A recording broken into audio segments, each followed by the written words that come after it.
Mestinya ku tak harus mengenal dirimu. Assalamualaikum warahmatullahi wabarakatuh. Anak-anak kelas 12 yang saya banggakan, kita ketemu lagi di pertemuan yang kedua, masih di materi yang sama, yaitu pendidikan Pancasila dan kewarganegaraan.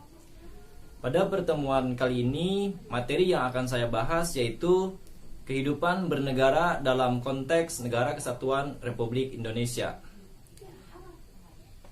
Materi yang pertama yaitu akan saya bahas mengenai pasal 1 ayat 1 Undang-Undang Dasar 1945, yaitu berbunyi negara Indonesia adalah negara kesatuan yang berbentuk republik. Anak-anak, apa yang dimaksud dengan kesatuan dan yang dimaksud dengan republik? Kita akan bahas satu persatu. Ciri-ciri dari negara kesatuan yaitu sebagai berikut. Yang pertama, di dalamnya terdapat pemerintahan pusat yang membawahi pemerintahan daerah.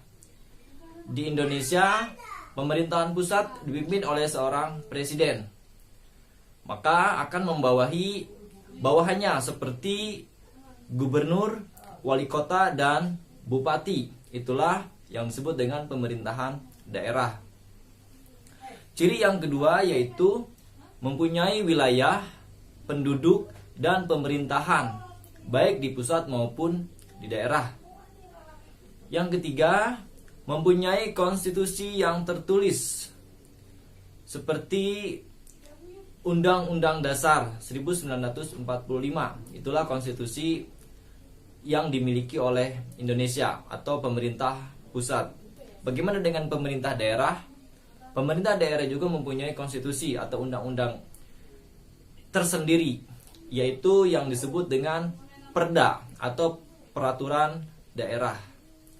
Yang keempat atau yang terakhir yaitu mendapat pengakuan dari dunia internasional, baik secara de jure dan secara de facto.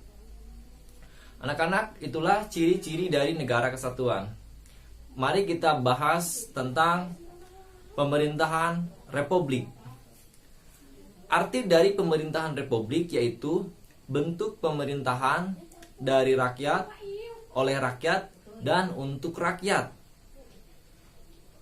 Istilah ini pertama kali disampaikan oleh Presiden Amerika Serikat yang ke-16, yaitu Abraham Lincoln, yang berbunyi "The government from the people, by the people, and for the people", yang artinya pemerintahan dari rakyat, oleh rakyat, dan untuk rakyat.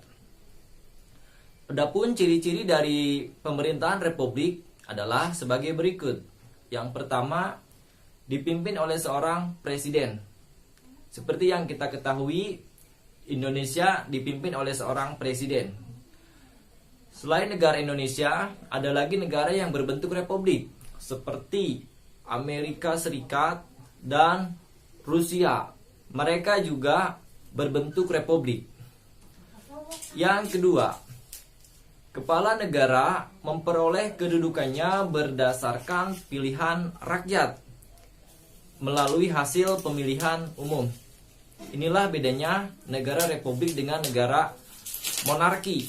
Kalau negara monarki dipimpin oleh seorang raja dan sifatnya turun-temurun, bukan dipilih oleh rakyat.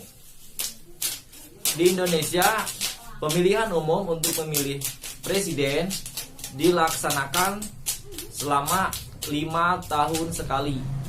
Kalau di Amerika Serikat, pemilihan presiden atau pemilihan umum dilaksanakan 4 tahun sekali, dan di Perancis 6 tahun sekali. Itulah perbedaan demokrasi di setiap negara.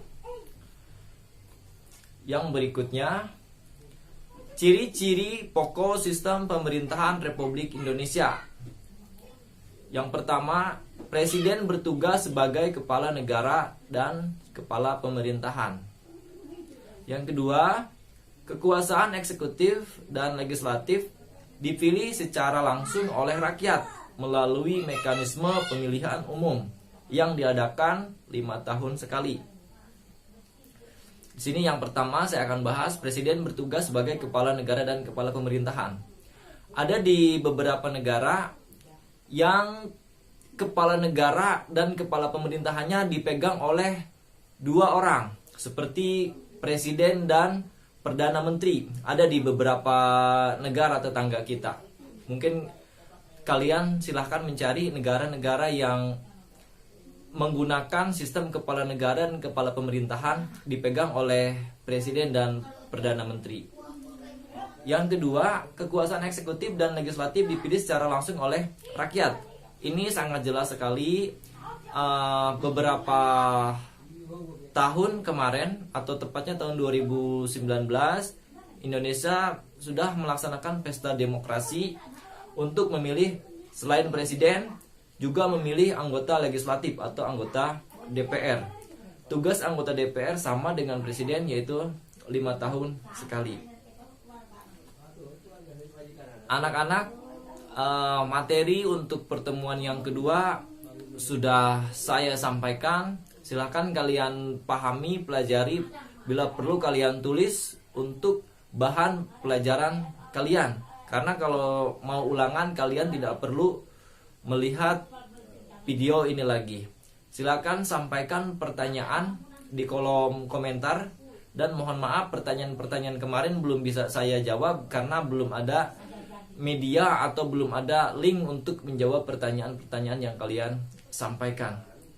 Selamat belajar, tetap jaga kesehatan.